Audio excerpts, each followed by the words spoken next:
Hi, sports fans. Welcome to this week's edition of EBC Sports International. I'm Ben Bernales, broadcasting live from Quezon City, Philippines. Thanks for joining us today. And the program will not be complete without EBC correspondents from around the world who will discuss sports topics during this interesting time. And we hope everyone is staying safe during this pandemic. In Seattle, we are joined by Michael Hudson. How you doing, everybody? Good to be here. And in Washington, D.C., Ken Cruz. Hey, how's it going? Congratulations to Tiger and Peyton. We'll get into that later. All right. And of course, Zarita Sesta in Ontario, Canada. Hi, everyone. Right. We are starting our show today with Filipino karateka James De Los Santos. In a time where COVID-19 has forced sports to take a time out, Filipino karateka James De Los Santos proved he can still bring pride to the country.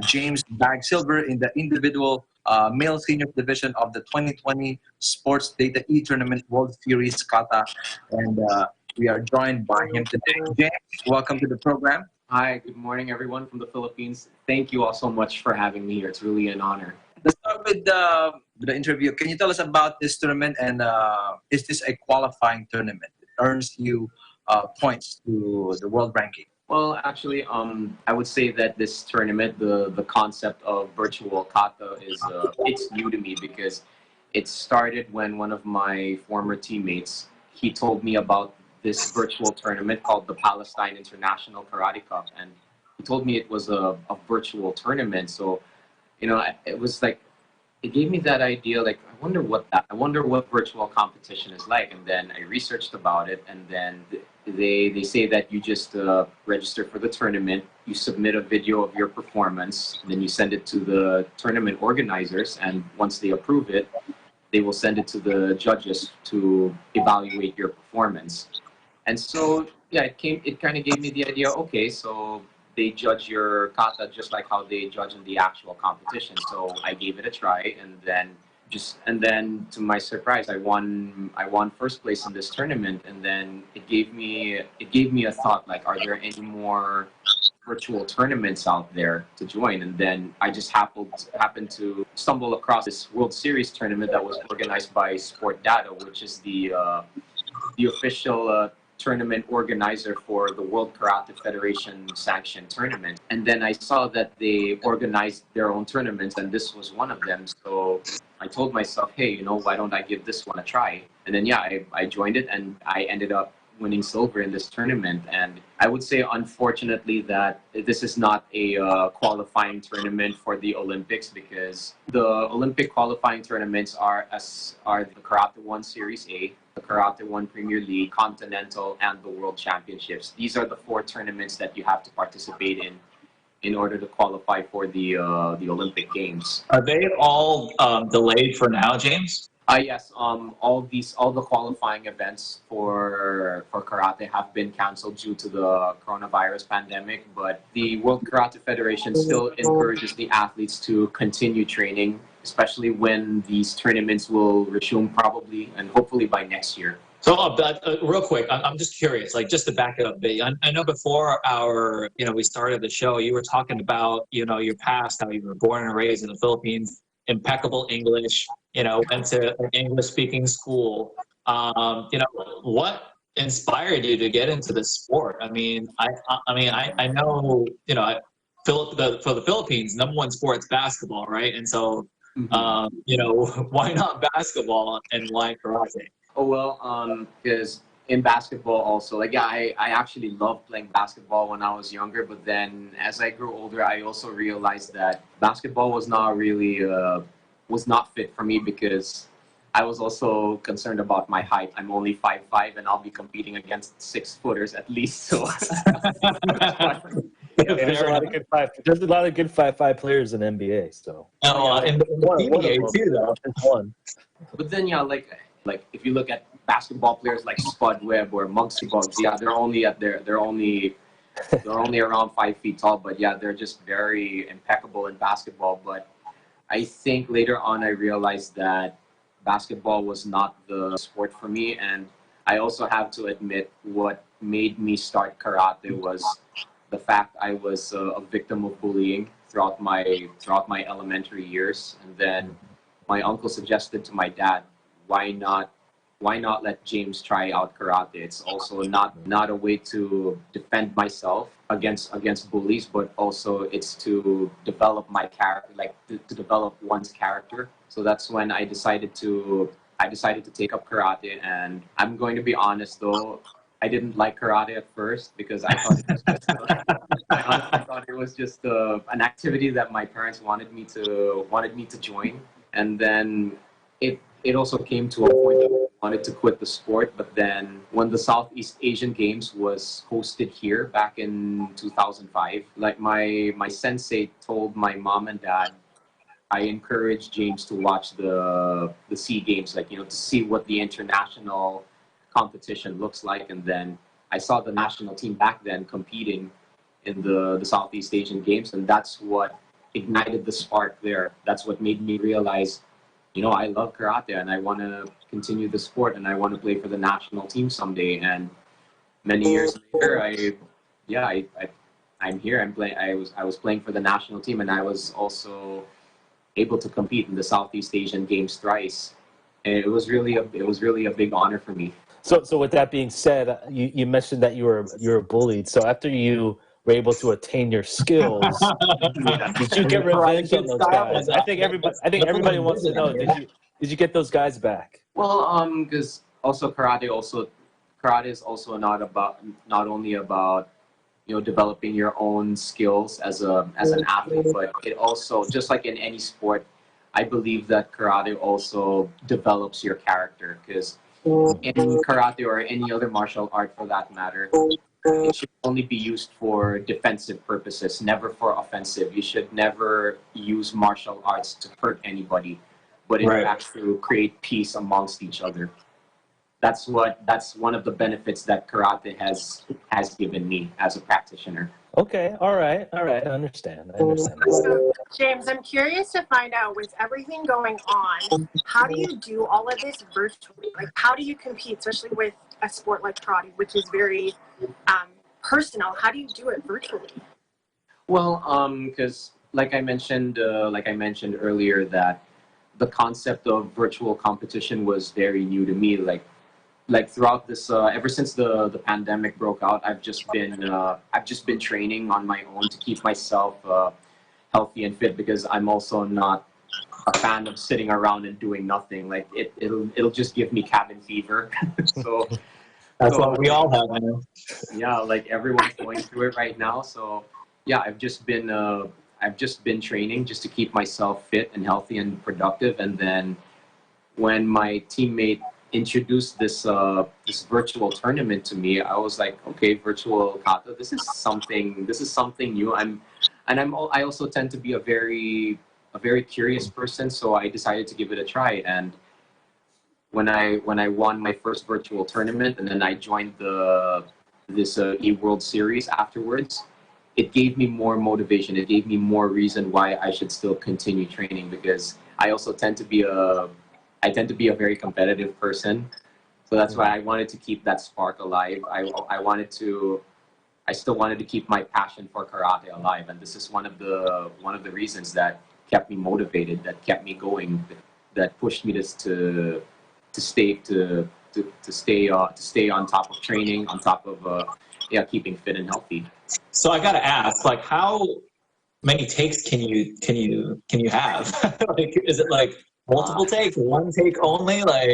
That's obviously in a traditional tournament, you only have one shot at it, right? Or maybe like 3 shots or at your performance, and that's what the judges go off of. Like, are you doing multiple shots and then you send the best one to the judges, and then they get everyone's best shot? Is that what it is?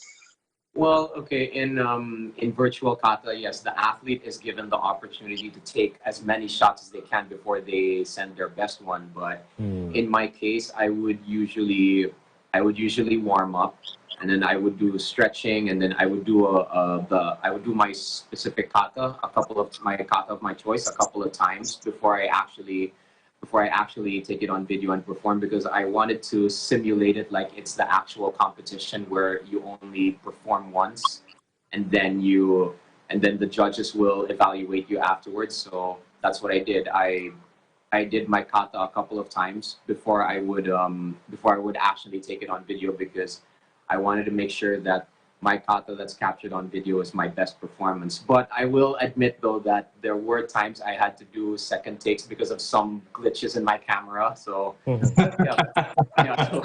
yeah, so most of the time though, my uploads were on the first take. Oh wow. Oh, So wow. so with when you do these performances, if you could put a number on it, how much of it is it like you're putting your own flavor into it, like your own creativity, and how much is it like you're having to do certain moves to appease the judges? Well, because I was very fortunate that I had my own coaching team. I had my conditioning coach. His name is Jay Putalan. He's the one that provided the conditioning programs for me, and I also had my senseis in Japan who coached me virtually. Like I would train, and then they would In show me Japan? what.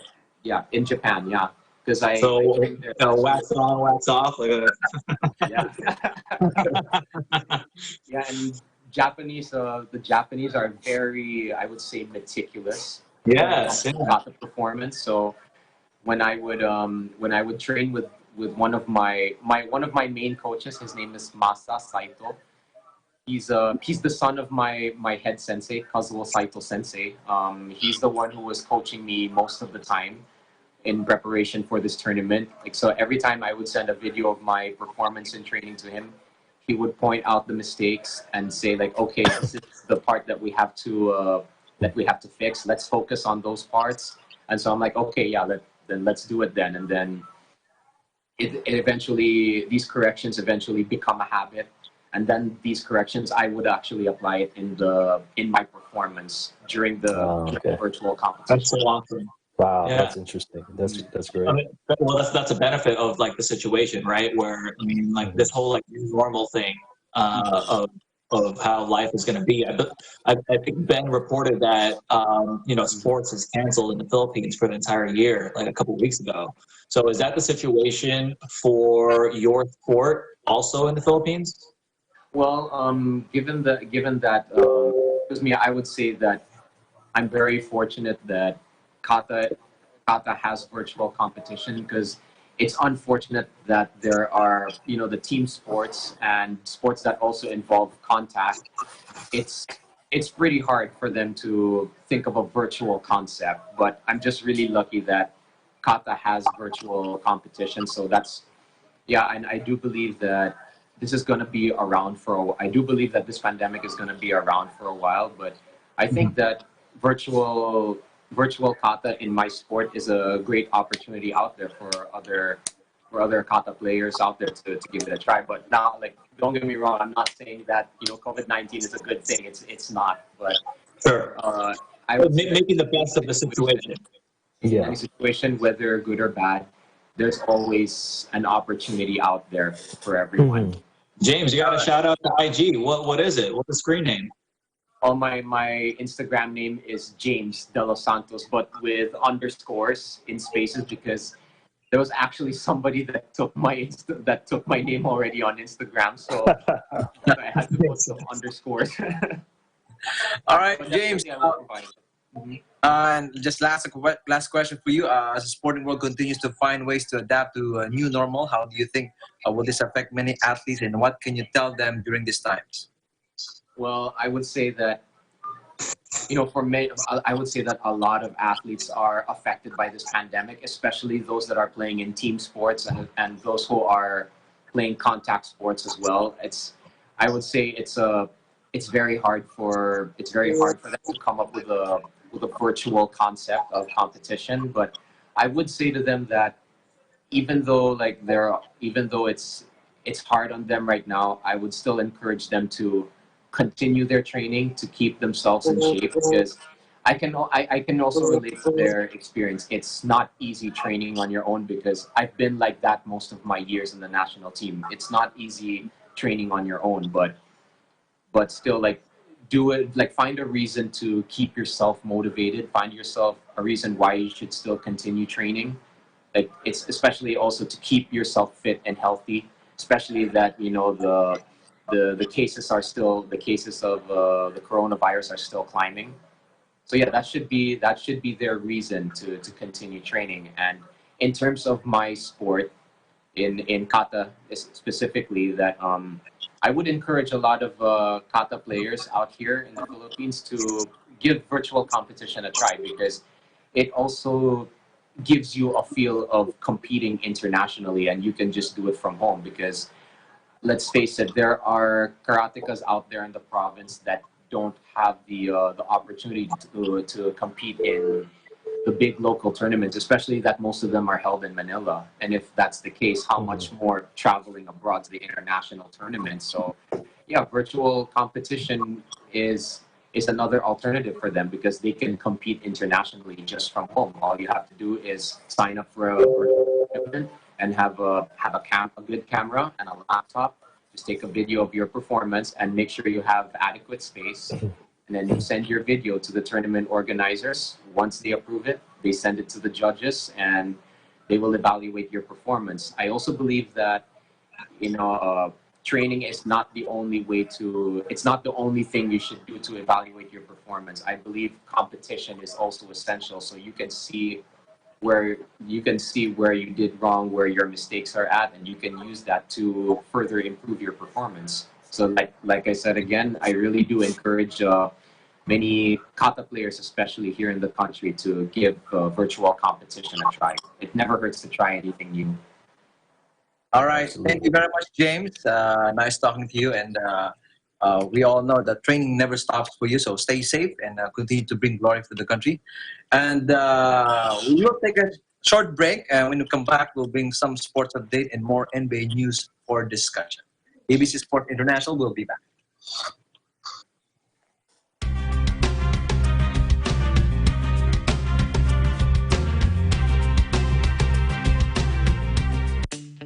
Kahit na maraming kababayan natin ang nasa loob lang ng kanilang tahanan, hindi naman ito naging hadlang upang ipamalas nila ang natatangi nilang galing. Ano ang nangyari sa'yo?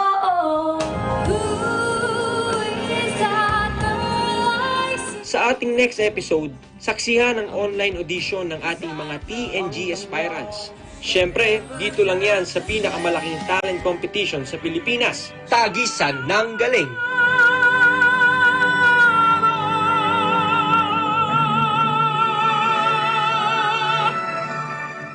This program is presented by SMC Infrastructure, building a better world. Sandig sugar-free white coffee, puno ng white coffee taste without the sugar, kaya lower calories. Try mo na Sandig sugar-free white coffee. Sarap ng white coffee, now sugar-free. Vet-approved Nutrichos, the only premium dog food with active boost for optimum energy and prebiotics that help strengthen immunity. Just like Catherine Bernardo, gawing listo ganado ang fur babies niyo. Listo ganado sa Nutrichos. Magnolia Chicken Templados, delicious, ready to cook and freshly marinated daily. Pure Foods Luncheon Meat, pure sarap for every family. Star Chunky Cheese Corned Beef, ang cheesy ng corned beef mo. Walang duda, kids can tell na #1 ang Pure Foods Tender Juicy. Ang tender, ang juicy, ang sarap. Co-presented by Cooper, expert in air conditioning and electromechanical. Also engaged in structural, electrical, fire protection, plumbing, and sanitary services. Cooper, your ultimate MEPS and air conditioning solutions. Unlad Incorporated International, fight against global poverty. New San Jose Builders Incorporated. Canrib Corporation, your ventilation and air conditioning specialist. Vita Herbs Philippines Green Coffee, masarap, mabango, at healthy pa. Puerto Rico Resort and Convention Center, Cabiao, Nueva Ecija. I love Puerto Rico. In participation with Rain or Shine Elastomeric Waterproofing Paint, Matinco. R Square Variables Incorporated, CompuZell Computer Services, Saisho International Trading Corporation, DN Steel, IMAC UPB Roof Corporation. Listo at ganado ang baby ko sa vet-approved Nutrichunks. With active boost and prebiotics na pampalisto. Made with real meat, with essential nutrients to help them grow healthy and happy. Listo, ganado sa Nutrichunks. Star Tollway is a 41.9-kilometer highway that stretches out from Santo Tomas, Batangas all the way to Batangas City. An important component of the company's portfolio, the NAIA Expressway project is a 5.4-kilometer elevated expressway that connects the Skyway system to NAIA Airport terminals and the entertainment city. SMC Infrastructure's ventures also include other projects aside from the toll road business.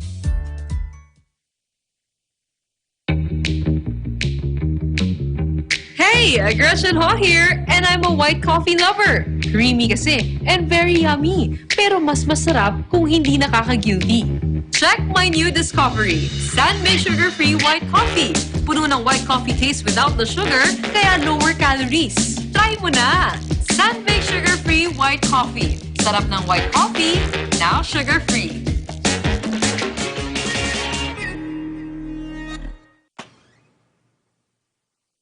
Ikaw lang ang star ng buhay ko. Para sa akin, perfect ka. Ibang klase ang sarap ng corned beef mo. Ang cheesy ng corned beef mo. Pag Star Chunky Cheese Corned Beef, sarap ng corned beef, inangat pa ng real cheese cubes. Kaya perfect ang sarap. Star Chunky Cheese Corned Beef.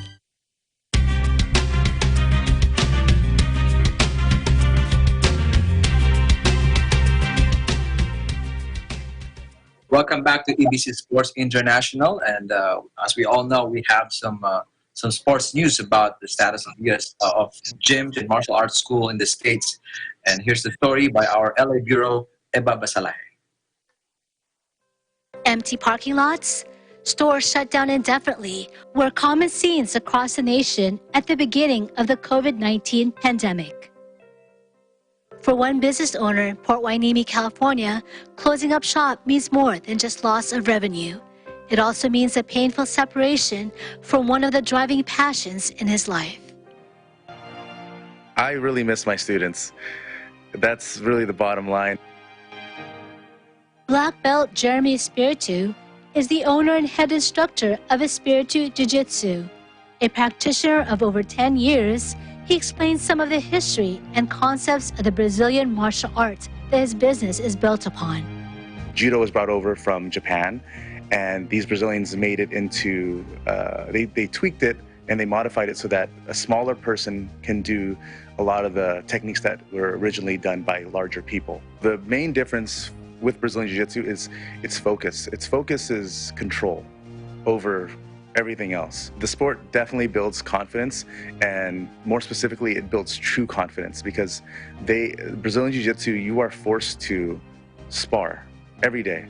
It's not just instruction and you go home, it's instruction, and then you have to spar with people your size, smaller than you, or larger than you. My two brothers were both corpsmen in the military. My eldest brother, Alan, passed away in Iraq, serving for the EOD squad. And that flag back there, it was made by combat veterans, so people that served during wartime and came back, and they were this company called Flags of Valor. They provide jobs for combat veterans. A large reason why I took a risk to do this is my eldest brother, Alan. He used to tell me in his letters to find something I loved and to be good at it, but also to learn how to support myself. And that's kind of what I've always dreamt about doing, and Jiu-Jitsu is definitely what I love to do, and I hope to do it for as long as I can. My wife and I have known each other since we were, I would say, 10 years old. We've been friends throughout childhood. She's a nurse, a registered nurse by her occupation, and she loves what she does. And after she does what she loves, she helps me with what I love, which is Brazilian Jiu-Jitsu. So she's the backbone of the business for sure. Business, however, remains closed. Unfortunately for Jeremy, his academy doesn't fall under the provisions of the accelerated Phase 2 reopening in Ventura County due to the physical contact required between members while sparring. So before COVID, our attendance was about, for adult class, in low 20s. For our kids class, it's about in the low 30s. now. It's as empty as it is right now. There are 0 people coming in. It's definitely affected our day-to-day classes. Brazilian Jiu-Jitsu, just like any martial art, it's something that you have to go to a brick-and-mortar location for. And the fact that they're unable to actually be here together with other people to practice with, makes it very, very difficult. We have really supportive students. We've taken steps to, retain them through online courses, the way we're doing the online database of techniques, drills that they can do with their partners, and solo drills, and the Zoom live classes. I think it's really helped with the community aspect, especially. I definitely didn't see the pandemic coming. I'm sure a lot of people felt the same way. It's so difficult. It was so difficult for us to grasp how big this was going to be. But luckily, I have my wife, and she's able to help me be really, I think she calls it creative with how we're going to still operate our business and help our students, even though we're unable to be with them. So even though it's looking pretty grim, just around the world, we know it's temporary, and we know there's still light at the end of the tunnel. So we're just waiting it out. Just like other martial arts, Brazilian Jiu-Jitsu not only trains the person in combat, but emphasizes the health, well-being of the practitioner. By keeping his academy closed for public safety, instructor Espiritu helps to still support that principle. In Port Hueneme, California, Eva Basayahe, Eagle News, we live in interesting times. All right, thank you very much, Eva. As the NBA season remains suspended due to coronavirus, it appears Adam Silver and the league is nearing a decision to return and complete the season. Let's check with Mike on what's new in the NBA, Mike. Thanks, Ben. So it looks like for now the NBA is making a comeback and will resume their season on July 31st and will be held in Disney World, Florida. So the official vote's going to be done by the NBA team owners. It's slated for Thursday. And but the NBA commissioner, Adam Silver, is confident that the vote will be positive, meaning that they'll resume play for July. As for the rest of the regular season and playoffs on how it will play out, it's still up in the air right now, and many teams are negotiating and lobbying the NBA for their specific vision. However, we will discuss, speculate, and give you more of our predictions later in the show. Back to you, Ben. All right, thank you very much, Mike. We'll take a short break, and when we come back, we'll be discussing some questions remain as NBA reportedly eyes July 31st return, and also talk about NBA different competition format, and of course the recap of the so-called the match between Tiger Woods and Phil Mickelson, also with Peyton Manning and Tom Brady. EBC Sports International will be right back.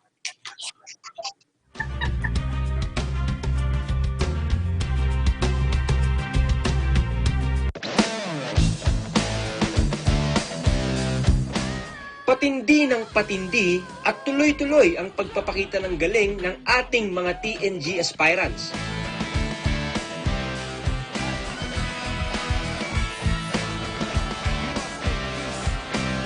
Abangan ang kanilang performances sa pinakamalaking talent competition sa buong bansa, Tagisan ng Galing.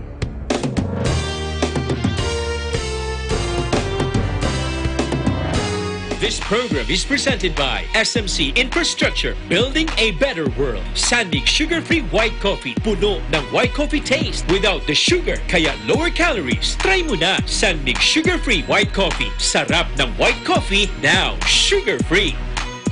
Vet-approved NutriChoice, the only premium dog food with active boost for optimum energy and prebiotics that help strengthen immunity. Just like Catherine Bernardo, gawing listo, ganado ang fur babies niyo. Listo ganado sa NutriChoice. Magnolia Chicken Templados, delicious, ready to cook and freshly marinated daily. Pure Foods Lunch and Meat, pure sarap for every family. Star Chunky Cheese Corned Beef, ang cheesy ng corned beef mo. Walang duda, kids can tell na #1 ang Pure Foods Tender Juicy. Ang tender, ang juicy, ang sarap. Co-presented by Cooper, expert in air conditioning and electromechanical. Also engaged in structural, electrical, fire protection, plumbing, and sanitary services. Cooper, your ultimate MEPS and air conditioning solutions. Unlad Incorporated International, fight against global poverty. New San Jose Builders Incorporated. Canrib Corporation, your ventilation and air conditioning specialist. Vita Herbs Philippines Green Coffee. Masarap, mabango, at healthy pa. Puerto Rico Resort and Convention Center, Cabiao, Nueva Ecija. I love Puerto Rico. In participation with Rain or Shine Elastomeric Waterproofing Paint, Matinco. R Square Variables Incorporated, CompuZell Computer Services, Saisho International Trading Corporation, DN Steel, EMAP UPB Roof Corporation. Listo at ganado ang baby ko sa vet-approved Nutri-Chunks with active boost and prebiotics na pampalisto. Made with real meat, with essential nutrients to help them grow healthy and happy. Listo, ganado sa Nutri-Chunks. To date, SMC infrastructure remains at the forefront of Boracay Airport's modernization. The current and long-term developments include the construction of an international airport passenger terminal and the extension of the existing runway to better serve bigger aircrafts, providing tourists with world-class access to this slice of paradise.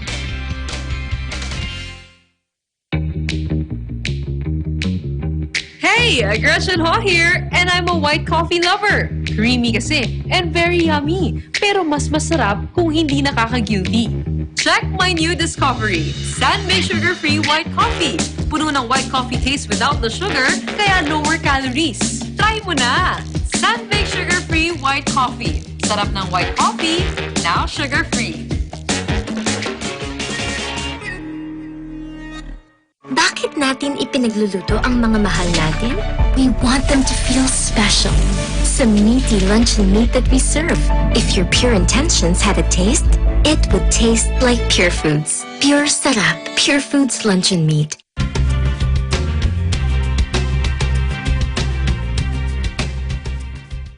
And welcome back to EBC Sports International. I am Ben Bernaldez, broadcasting live from Quezon City, Philippines. Thank you for staying with us. Now, NBA Commissioner Adam Silver told team owners that he's targeting a July 31st return to play as the games. Although the format for completing the season remains unclear, Silver suggested July 31st as a potential restart date, speaking on a conference call with the Board of Governors, citing unnamed sources familiar with the call.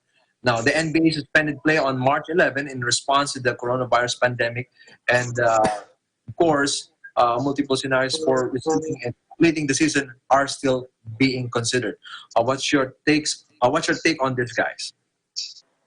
Well, yeah, is it July 31st yet? Man, I am amped. I am pumped. I am excited. I think the biggest thing is obviously is going to be the logistics. I mean, with Disney World opening back up soon, I don't know what's going to happen with the little NBA biosphere or whatever, but assuming everything works out, I mean, this is going to be, obviously this is the first in its existence. We're going to be seeing, I think we're going to be seeing high level of play because the players are going to have about a month and a half to prepare for these games. Obviously the big question is how is it going to pan out? Are we going to do the 1 through 16 seeding? Are we going to do a World Cup style? Are we going to do the traditional 8 seeds per conference? But for me, I don't care. I'm just happy the NBA is going to come back. So, well, my thing is that, from 2 days from now, it'll be 2 months until the restart of the NBA season, which is not a lot of time to get back into tip-top shape. I mean, albeit a lot of these athletes, you see LeBron James working out on a daily basis on his Instagram. It looks like he's pushing it, but obviously that's not game shape, which is a whole different scenario. The thing is, what we have to figure out is, how are they going to practice as a team? When is that going to happen? Is that going to happen closer to July 31st, or is it going to be happening early next month? That'll really determine how great these athletes will be once the time comes to start play. Or what will happen is, one of these, let's say we do the 1 through 16, right? let's just say my Lakers are that are that number 2. From what it looks like right now, the Nets are number 15, and that would potentially have Kevin Durant and Kyrie Irving playing. That's a trap spot right there. And let's say that out of the Lakers for some reason aren't able to practice to the full potential, aren't in shape, and then they get upset by a 15 seed. I mean, like that is probably the worst case scenario. But I mean, I think the biggest thing for me is a crazy injury or sickness happening, because I mean that we don't know if there's going to be a second wave of this quarantine, of this pandemic, and that can all those players together, all it takes is one, and then everyone gets sick, and then look what happens. But I mean, that's worst case scenario, right? That's Another thing too is the scheduling, because how many teams are actually all together for one thing? Once they do get with their team, they have to do self-quarantine for 2 weeks. So that cuts into time. Then once they actually get to Florida, then they have to quarantine again, because technically you're traveling. So like, even though it's 2 months from now, what does scheduling look like too, right? Yeah, that's a good point. I think a lot of that's going to be talked about when they do their vote with the owners on Thursday. As far as what do you think they're going to pick? 1 through 16 or that World Cup style? I think it's going to be the 1 through 16, and the reason why I say that is because I think with the World Cup staging, I think that's going to kind of confuse a lot of people. Basically, I mean, only people that watch the World Cup every 4 years would understand it. So, but I think the 1 through 16 is a lot more intriguing. I mean, for example, that Nets and Lakers matchup in the first round. I mean, that's amazing. I think. What we're seeing, like from some of these, these rumors, is that they really want Zion in the playoffs. So I think that's like the biggest proponent for having the World Cup style, is that the Pelicans, even the Trailblazers, maybe even San Antonio, these bubble teams will get into the playoffs, and then hopefully have an upset where New Orleans is able to continue to climb, and that will push the viewership, the ratings up. Even though I feel like even if the Suns were to be in the playoffs, it wouldn't even matter. Any basketball is good basketball at this point. Exactly. I mean, so let's go ahead and break down the suggested competition format by the NBA. One option would be to bring back all 30 teams to complete the tail end of the regular season before staging the playoffs. An idea that appears for many should be very important. It's fair play would also be for all the teams. And the second would be the 20 teams with the World Cup style of pool play. And then the last one is the 22 teams. So those 3 options. Do you think which one would be the best option for? I think for me personally, I mean, I would like to see all the teams back, and the reason why I say that is because I think as far as the everybody being on the same plateau, everybody had 2 months off. Everybody's going to be basically in the same shape, and I think it would be a lot more interesting. I think you'll really see who truly wants it in this type of tournament. I don't know if it's going to be if it would be a single elimination or like a best out of 3 sort of deal. But I think the intrigue would definitely be there, having all of the teams back, whether you do a 1 through 30 or you do the World Cup style. But yeah, for me, I would love to see all the teams in there. What's tough is that, like, if I'm like the Phoenix Suns, right, where I know that I'm not going to be in the playoffs, it's just like, am I inspired or motivated to even play the rest of the season, knowing I'm not going to make the playoffs, knowing that it's only going to be a few weeks of my time? Sure. If I'm in the Suns, if I specifically were in the Suns, I would say yes. I would love to play ball. I mean, I'm getting paid for it. I mean, that's essentially what it is. But at the same time, too, it's kind of like, what's the motivation? Like, there is no winning. I mean, there's no catching up. Like, I don't think, I forgot how many games are left. What, like 30, maybe? 20 or 25? 17, something like that. Yeah, so let's say max 20 games left, right? They're obviously not going to play all 20 games. It's just like maybe like 10 games, 5 games if they resume the regular season. Is that enough for like a Phoenix Suns team to play in order for them to be worth it, or should you just like shove it off? Let's just come back next season. I still want to see all the teams come back because, again, even though it was just, 30 games left, it's still, I feel like it negates what the teams were playing up till the point where the season was canceled. And I'm not even thinking about the Suns who weren't going to make it, but, like, those in-between teams who were still going to count on the rest of the season to determine their seeding. And we know, even though teams say they're not playing for seeding, we know how much that affects. And it literally comes down to the last game of the season for some teams to determine who they're going to play in the playoffs. So I think as much as I want to see 1 through 16, I think everyone should come back. Right, and of course, lastly, what do you think about the safety of the players? I'm sure there are still players who are very uncertain about their safety, and NBA is also putting up a hefty fine if the players is also or got sick. And what do you think of that? That's I'm really intrigued by that as well because every state has different rules and regulations, right? So, for example, I guess if you fly in from New York into Florida, there's an automatic 2-week quarantine no matter what. So, my question is: are they going to give the players? Are they going to basically let them pass that thing? Are they subject to that when they arrive to Florida? Are they going to be an exception to the rule? You have other players that are living overseas right now that have to fly into the States. So you have that as well. So there's so many rules and regulations that have to basically be abided by. Even the Canadians, the Raptors. Yeah, exactly. I mean, just crossing that northern border is an issue at the moment. So, exactly. At the end of the day, is a positive test result going to stop anyone? That's my question. That's what I'm curious with. So let's say LeBron James or Giannis get a positive test result. Is that going to be the end of the playoffs, or are they just going to be like, all right, you sit for 2 weeks during they get it first round of the playoffs? Or the finals, you sit for 2 weeks, and it's just like, all right, what we're going to do? Play without a best player? I mean, is that the situation? Well, Rudy Gobert, when he tested positive, they stopped a game full with an arena full of fans. I would say they would probably stop it if somebody tested positive. I mean, all it takes is one, right?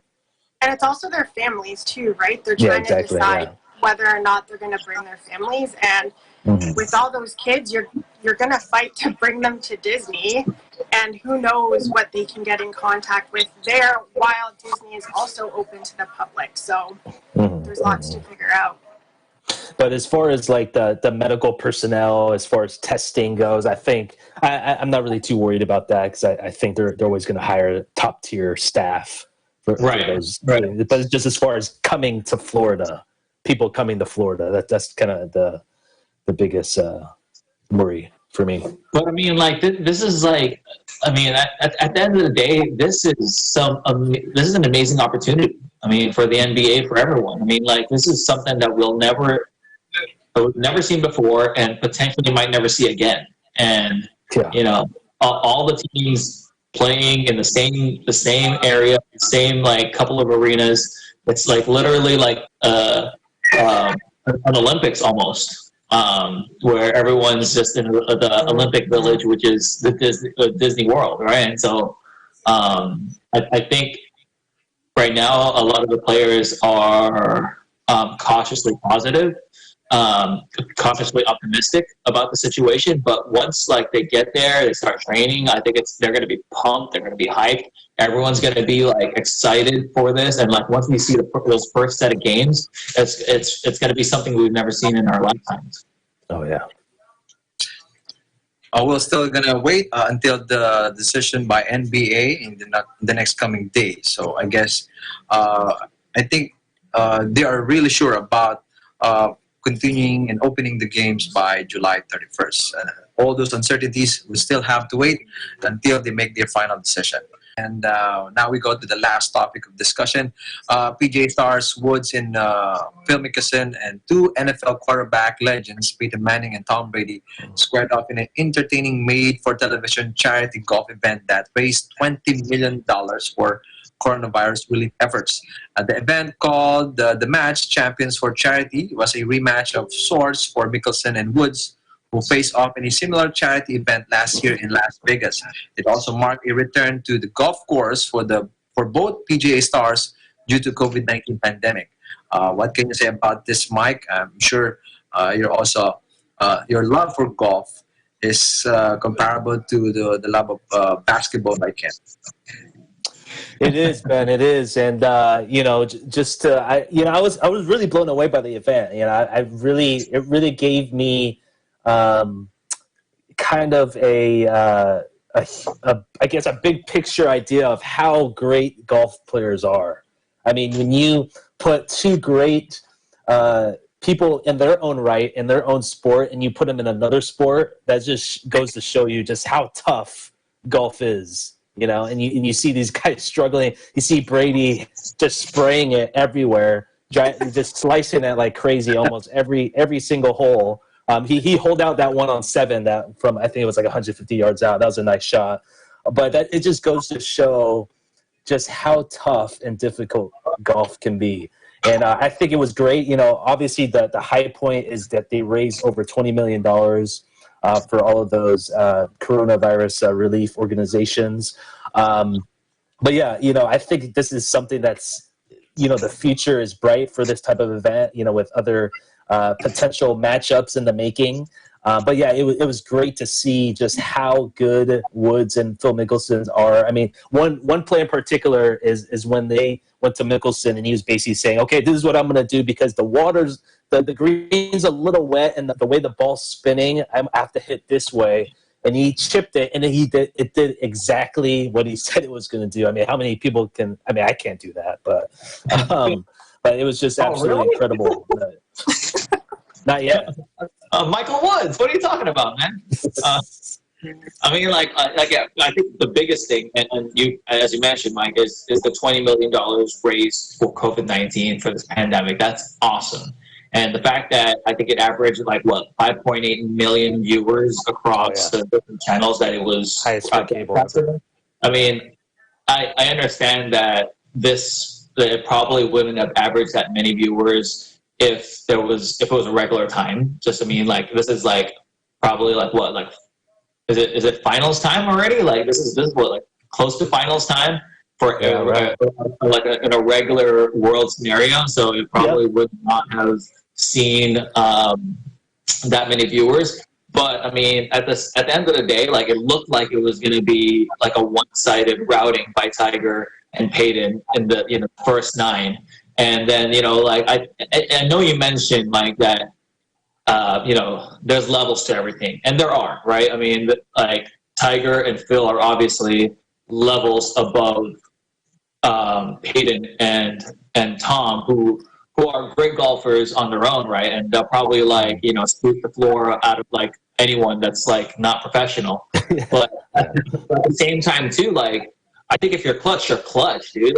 Tom came through in that that back 9, it was he was coming back on for a Super Bowl game. I was just it looked like they could have tied it up and then potentially taken it up on an overtime win or something. It's and that's what's crazy is that I think yes, there are levels to golf, but then there's also levels to being a pro athlete, and all 4 of these guys have that, and that's that's great television for anyone, even if you're not a golf fan. I think watching these guys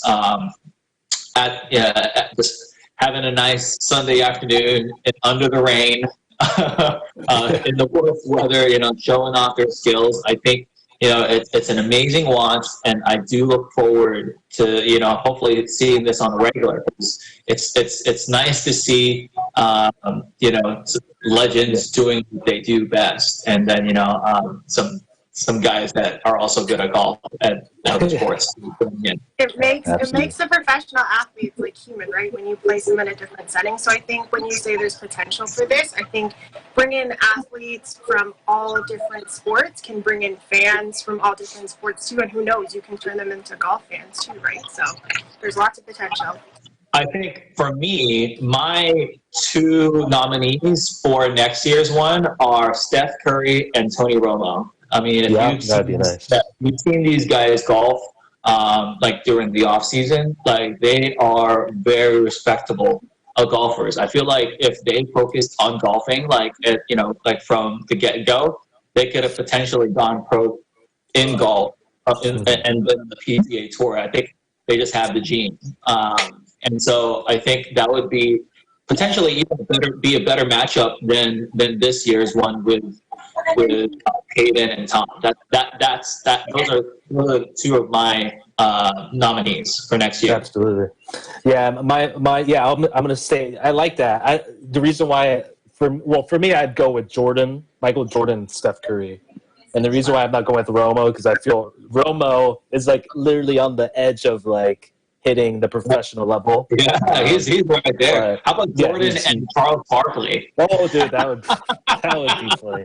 That would be funny. Man, they'd be like, oh man, I don't Charles Barkley and Shaq. Right? I mean, that'd just be comedy. That would even be Shaq with regular clothes. Just like he'd be like, he'd use his finger. He's using his fingers, dude. Like he's playing like a flute. It's like mini putting for Shaq.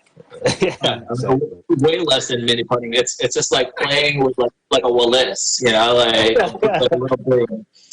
How do you use Zurita? Zurita, who do you think? Who would you like to see? To be honest, I don't watch golf a whole lot, but for me, like pure entertainment, give me like Aaron Judge. Like give me someone completely left field. Give me like, I don't know, maybe even AD. Like I'm just picturing their size playing golf. Oh, dude. It'd be just pure entertainment. Big boys. Yeah, another thing that stood out to me was like how tall Brady and Peyton Manning were. Those guys are so huge compared to Tiger. I mean, Tiger Woods is what, 6'1"? So Peyton Manning and Brady are at least 6'6". I mean, those can you imagine Shaq big. or like Giannis next to these guys? Or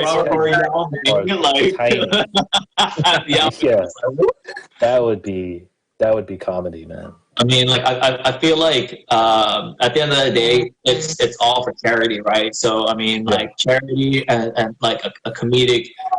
Have some great announcers, which they did. Charles Barkley, like, is probably like would be my number one pick. I think he was announcing. But I mean, if it was on a golf course too, against Jordan, like especially with their beef. Oh my goodness! Oh man! It's like it's the last dance. Like. The last dance of the golf course. Yeah. All right, and it's been a great episode for this week. We've talked about a lot of things today, and we wanted to make sure that what happened in the NBA, we'll see, and also we'd like to see more of this charity sporting event that would really benefit a lot of people.